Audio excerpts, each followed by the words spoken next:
Olá, estamos com mais um Entre Linhas e Emoções. Nessa nova temporada, nós vamos ler juntos o livro Campo de Batalha da Mente, da Joyce Meyer. Esse livro é maravilhoso, então eu convido você a entrar nessa jornada. Vamos começar? Tá preparado? Olha lá. Capítulo 1. A mente é o campo de batalha. Efésios 6:12 diz: porque a nossa luta não é contra o sangue e a carne. Não estamos combatendo apenas contra oponentes físicos, e sim contra os despotismos, os principados e potestades, contra os espíritos mestres que são dominadores deste mundo tenebroso, contra as forças espirituais do mal nas regiões celestiais. Isso está lá em Efésios 6:12. Nessa passagem, vemos que estamos em uma guerra. Um estudo cuidadoso desse versículo nos informa que nossa guerra não é contra outros seres humanos, mas contra o mal e seus demônios. Nosso inimigo, Satanás, tenta nos derrotar com estratégia e engano, mediante planos bem elaborados e engano deliberado. O diabo é um mentiroso. Jesus chamou de o pai das mentiras e tudo o que é falso. Está lá em João 8:44. Ele mente para você e para mim. Ele nos diz coisas sobre nós mesmos, sobre outras pessoas e sobre as circunstâncias que simplesmente não são verdadeiras. Ele não nos diz, entretanto, a mentira toda de uma vez. Ele começa bombardeando nossa mente com um padrão astuciosamente delineado de pequenos pensamentos importunos. Suspeitas, dúvidas, medos, perguntas, questionamentos e teorias. Ele se move vagarosamente e cautelosamente. Afinal de contas, planos bem elaborados tomam tempo. Lembre-se, ele tem uma estratégia para a sua guerra. Ele tem nos estudado há um longo tempo.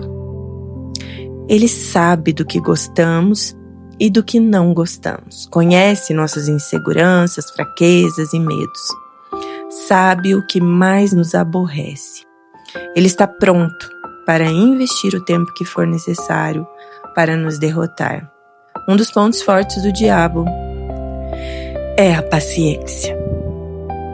Em 2 Coríntios 10:4-5 diz assim: porque as armas da nossa milícia não são carnais, e sim poderosas em Deus para destruir fortalezas, anulando sofismas e toda altivez que se levante contra o conhecimento de Deus, e levando cativo todo pensamento à obediência de Cristo. Satanás tenta estabelecer fortalezas. E agora nós vamos olhar aqui um pouquinho para nós começarmos a demolir essas fortalezas. Então, ele tenta estabelecer fortalezas em nossa mente, mediante uma estratégia cuidadosa e engano astuto. Uma fortaleza é uma área na qual somos mantidos escravizados, em prisão em decorrência de uma certa forma de pensar. Nessa passagem, o apóstolo Paulo nos diz que temos as armas de que precisamos para dominar as fortalezas de Satanás. Aprenderemos mais sobre essas armas mais tarde. Mas agora, note que estamos mais uma vez engajados em uma guerra, a guerra espiritual. O verso 5 nos mostra claramente o local da batalha na qual essa guerra é travada. A tradução desse versículo diz que devemos tomar essas armas e refutar os argumentos. O diabo argumenta conosco, oferece-nos teorias, questionamentos. Toda essa atividade se passa onde? Na mente. A mente é o campo de batalha. Querido ouvinte, esse é um dos motivos que eu escolhi esse livro para compartilhar com você, porque dentro da minha área de trabalho, da psicanálise, eu vejo isso acontecer muito e sabemos que a nossa infância, ela tem muito a ver com o nosso atual presente. E quando eu olho para isso, eu vejo como o inimigo, sim, ele é astuto e ele é planejador. Ele começa muito cedo a tentar minar os nossos pensamentos, a nossa mente, através de muitas coisas. E esse livro ele fala um pouco disso. E eu acredito que vai ser muito legal você ouvir aqui mais um pouco sobre isso. Vamos continuar. Então, resumo da situação. Até agora nós vimos que, vamos lá, número 1, estamos engajados em uma guerra, ok? Segundo, nosso inimigo é Satanás. Terceiro, a mente é o campo de batalha. Quarto, o diabo trabalha diligentemente para estabelecer fortalezas em nossa mente. Quinto, ele faz isso mediante estratégias e engano. Planos, olha só, bem elaborados e engano astuto, que eu acabei de te falar, né? Sexto, ele não está com pressa. Desenvolve seu plano com o tempo. Vamos examinar seu plano mais claramente por meio de uma parábola. Prestem atenção nessa parábola que a Joyce coloca aqui no livro dela e que faz muito sentido. Então, nós temos a Maria e o João, tá? Maria e seu marido João não estão desfrutando um casamento feliz. Há discórdia entre eles todo o tempo, ambos estão irritados, amargos e ressentidos. Eles têm 2 filhos que estão sendo afetados pelos problemas em casa. A discórdia está transparecendo nos trabalhos escolares e no comportamento deles. Uma das crianças está com problemas de estômago causado pelos nervos. Agora o lado de Maria, vamos ver lá. O problema de Maria é que ela não sabe como deixar João ser o cabeça da família.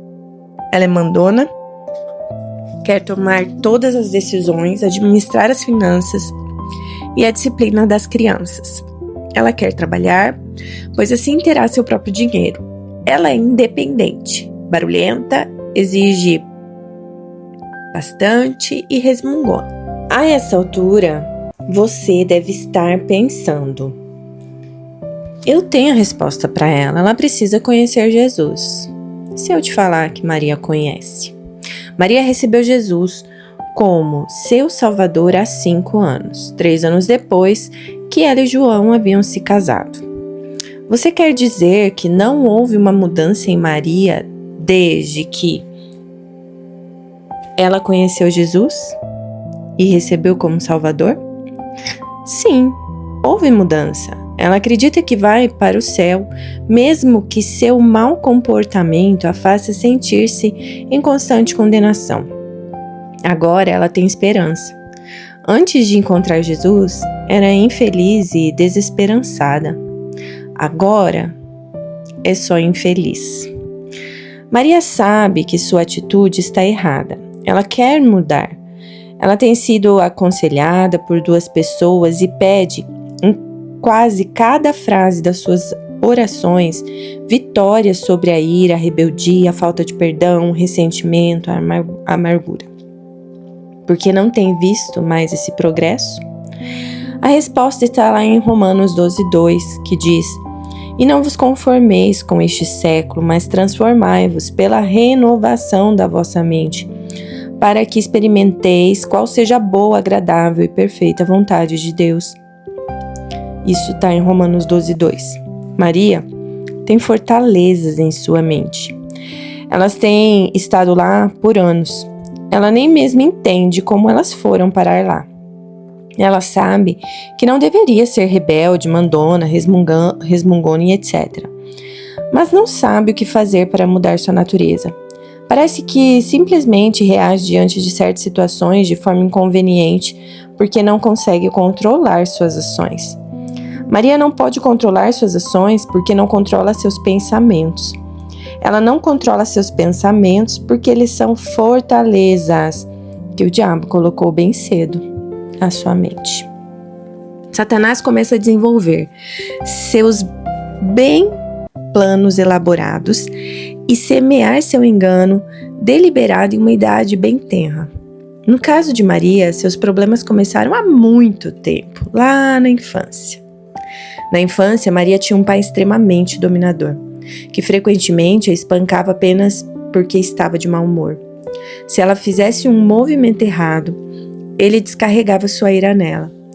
Por anos ela sofreu sem nenhum auxílio, enquanto seu pai a maltratava, bem como sua mãe. Ele era desrespeitoso de todas as maneiras, para com sua esposa e sua filha. Mas o irmão de Maria, entretanto, esse era perfeito. Parecia que era favorecido apenas porque era o quê? Um menino. Aos 16 anos, Maria tinha por muitos anos sofrido lavagem cerebral de Satanás, que lhe tinha contado mentiras mais ou menos assim: os homens realmente pensam que são alguma coisa. Eles são todos iguais. Você não pode confiar neles. Eles a machucaram e tiraram vantagem de você. Se você é um homem, está com a vida feita. Pode fazer qualquer coisa que quiser. Pode dar ordem às pessoas à sua volta, ser mandão, tratar as pessoas da maneira que lhe agrada. E ninguém, especialmente esposas e filhas, pode fazer qualquer coisa a respeito. Consequentemente, a mente de Maria estava resolvida. Quando eu for embora daqui, ninguém jamais vai me dar ordens outra vez. Satanás já estava promovendo a guerra no campo de batalha de sua mente.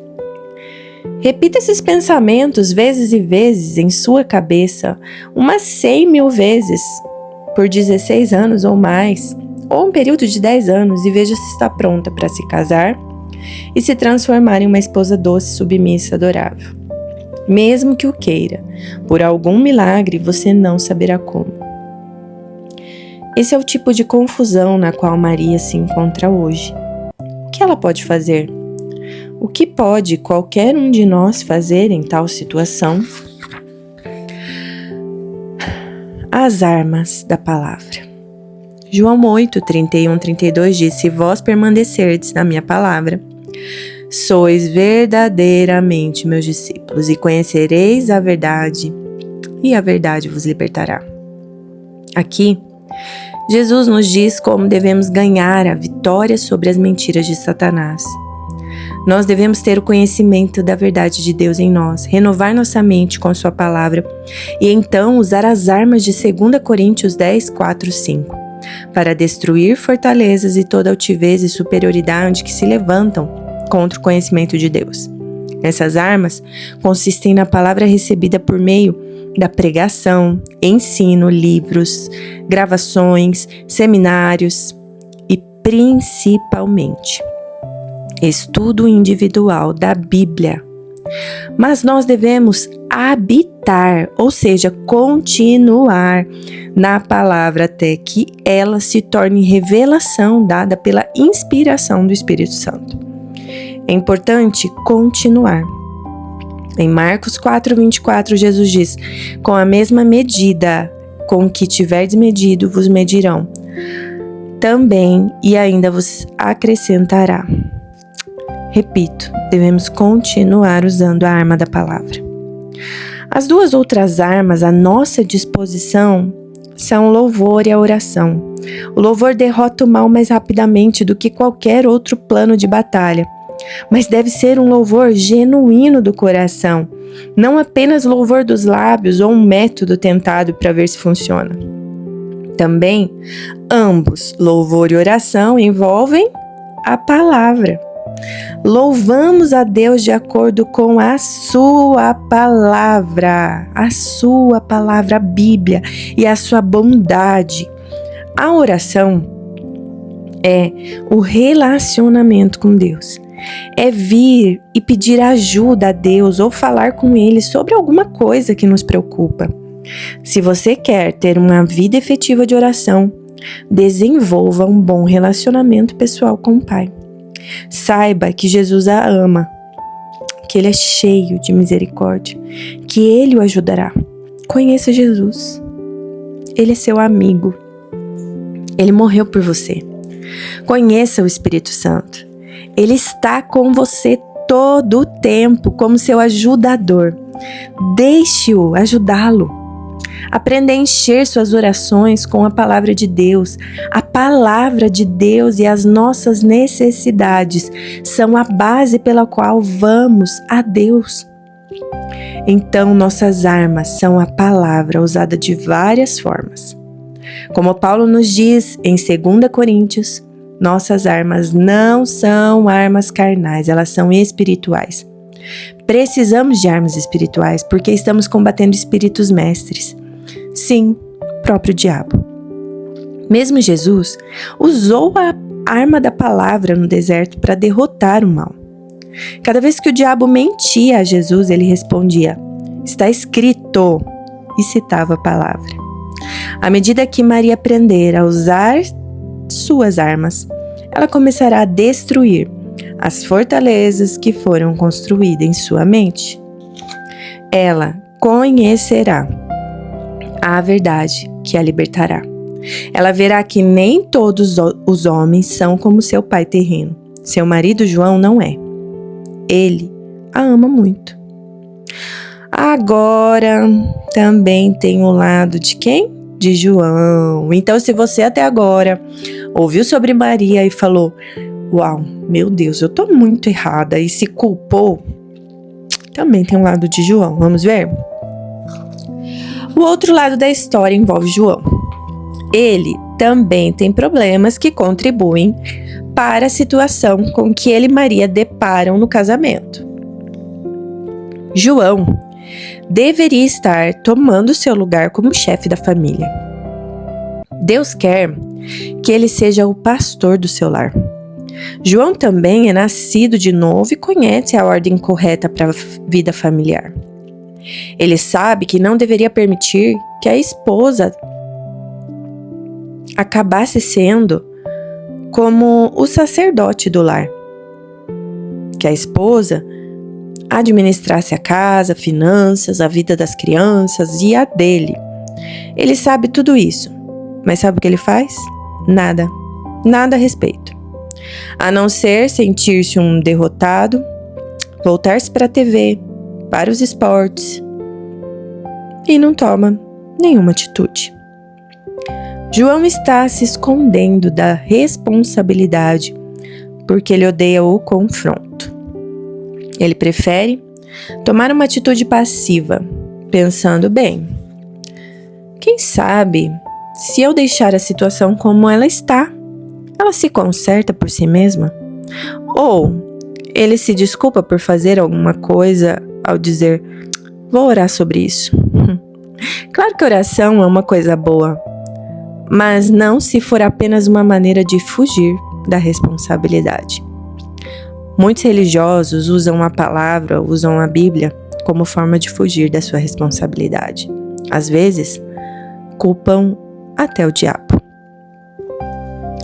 Vou esclarecer o que quero dizer quando digo que João deveria assumir a posição que lhe foi dada por Deus em seu lar. Não quero dizer que ele deveria vir como o senhor macho, discursando, gritando sobre sua autoridade, citando versículos, Efésios 5:25 ou outro versículo. Mas enfim, Efésios 5:25 ensina que um homem deveria amar sua esposa como Cristo amou a igreja. Como que Cristo amou a igreja? Se entregando por ela. João precisa assumir sua responsabilidade, pois com a responsabilidade vem a autoridade. Ele deveria ser firme, amoroso, mas firme. Ele deveria assegurar a Maria que, embora ela tenha sido ferida quando criança, à medida que se entregar a Deus tendo fé nele, ela irá acreditar que nem todos os homens são como seu pai era. E que, através das atitudes de João, ela veria isso. Mas não estava sendo assim. João deveria estar fazendo muitas coisas. Mas como Maria, ele também tem opiniões já formadas que abrem a porta para que o diabo as mantenha. Há também uma batalha se travando na mente de João. Como Maria, ele também sofreu abuso na infância. Sua mãe, dominadora, sempre dizia: João, você é um desastre. Você nunca será nada. João tentou muito agradar sua mãe, porque ele ansiava por quê? Sua aprovação. Como toda criança anseia pela aprovação dos pais. Mas quanto mais ele tentava, mais os erros dele eram evidenciados. Ele era desastrado, então sua mãe lhe dizia a todo tempo quão desajeitado ele era. Claro, ele derrubava as coisas porque estava tentando de tal forma agradar. Isso sempre o deixava muito nervoso. Então ele acabava derrubando e se tornava um desastrado. Ele também experimentou algum tipo de rejeição por parte das crianças de quem desejava ser amigo. Esse tipo de coisa acontece conosco em alguma altura da nossa vida. Mas isso arrasava João porque ele já se sentia rejeitado por sua mãe. E ainda havia uma garota de quem ele realmente gostara no início, lá do seu colegial, que trocou ele por outro garoto. Momento em que todas essas coisas estavam registradas na vida de João e o diabo havia trabalhado nele, construindo fortalezas em sua mente por anos e anos. João simplesmente não teve coragem para ser outra coisa, senão alguém quieto, tímido e introvertido. João é uma pessoa apagada, que simplesmente prefere não atrair atenção nenhuma. Por anos ele tem pensamentos em relação a si próprio, mais ou menos assim: não faz sentido dizer a ninguém o que você pensa, ninguém vai ouvir mesmo. Se você quer que as pessoas o aceitem, precisa apenas concordar com que elas falarem ou o que elas queiram. As poucas vezes em que João tentou dar a sua opinião sobre um assunto, pareceu que sempre acabava perdendo, então finalmente decidiu que o confronto não valia a pena. Eu vou perder de qualquer forma? Então ele raciocinava: por que eu vou começar alguma coisa? Qual a resposta? Está lá em Lucas 4, 18, 19. O Espírito do Senhor está sobre mim, pelo que os pobres enviou-me para proclamar libertação aos cativos e restauração da vista aos cegos, para pôr em liberdade os oprimidos, e apregoar o ano, quando a salvação e os favores graciosos de Deus abundam profusamente. Com os problemas conflitantes de João e Maria, não é muito difícil imaginar como é o lar deles, não é mesmo? Lembre-se, eu disse que havia muita discórdia nele. Discórdia nem sempre é guerra. Muitas vezes a discórdia é uma propensão oculta de ira no lar que todos sabem que está lá, mas ninguém trata ela. A atmosfera no lar é terrível. E o diabo ama isso. O que acontecerá a João e Maria, bem como e aos seus filhos? Eles conseguirão?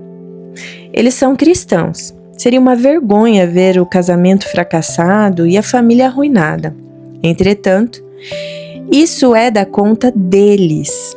João 8, 31, 32 será a passagem bíblica-chave na decisão deles. Se eles continuarem a estudar a palavra de Deus, conhecerão a verdade, e agindo na verdade, ela se tornará livres. Ou seja, não é somente conhecer, é agir na verdade. Mas eles devem encarar a verdade sobre eles mesmos e sobre o passado deles, à medida que Deus a revela a eles. A verdade é sempre revelada por meio da palavra. Mas, tristemente, as pessoas nem sempre a aceitam. É um penoso processo encarar nossas falhas e lidar com elas. De forma geral, as pessoas justificam o mau comportamento. Já viu isso? Elas permitem que o seu passado e o modo como elas foram criadas lhes afetem negativamente o resto da vida para sempre. Nosso passado pode explicar porque nós estamos sofrendo. Mas presta atenção nisso aqui, caro ouvinte. Mas o passado não deve ser usado como desculpa para permanecermos escravos dele. Ninguém tem desculpa, ninguém, porque Jesus está sempre pronto a cumprir sua promessa e libertar os cativos. Ele nos conduzirá à linha de chegada da vitória em qualquer área, se estivermos prontos para caminhar toda a estrada com Ele. Lá em 1 Coríntios 10:13 diz assim: não vos sobreveio, ou seja, não tomou conta de vós, tentação, nenhuma provação que incite o pecado, seja como for que tenha vindo ou para onde leve, que não fosse o quê? Humana. Isto é, nenhuma tentação ou provação veio a vós que estivesse além da resistência humana e que não fosse ajustada e adaptada e que não pertencesse à experiência humana de tal forma que um homem pudesse suportar. Mas Deus é fiel à sua palavra e à sua natureza misericordiosa, e não permitirá que sejais tentados, ou seja, provados além das vossas forças. Pelo contrário, vos proverá livramento, de sorte que a possais suportar. Qual é o livramento que você está tendo na sua vida ou que você ainda precisa ter na sua vida? Espero que você veja nesse exemplo dessa parábola como Satanás toma nossas circunstâncias e constrói fortalezas em nossa vida. Como ele trava a guerra no campo de batalha da mente. Mas, graças a Deus, nós temos armas para destruir essas fortalezas. Deus não nos abandona e nem nos deixa desamparados. A primeira carta aos Coríntios, capítulo 10, verso 3, diz que Deus nos promete que não permitirá que sejamos tentados, além do que podemos suportar, mas com cada tentação Ele também providenciará a saída, o escape. Qualquer um de nós pode ser Maria ou João. Estou certa de que a maioria de nós, de alguma forma, se identifica com o cenário. Seus problemas são internos, em seus pensamentos e em suas atitudes. Seu comportamento externo é apenas um resultado da sua vida interior. Satanás sabe bem que se ele puder controlar nossos pensamentos, ele poderá controlar nossas ações. Você pode ter alguma importante fortaleza em sua vida que precisa ser quebrada. Deixe-me agora encorajá-lo dizendo: Deus está do seu lado. Quero repetir isso para você. Deus está do seu lado. Há uma guerra se desenrolando e sua mente é o campo de batalha. Mas a boa notícia é que Deus está lutando ao seu lado. Ah, que lindo! Esse é o capítulo 1 do livro Campo de Batalha da Mente, da Joyce Meyer. Daqui a uns dias estaremos aqui com o capítulo 2. Te vejo no próximo capítulo, hein?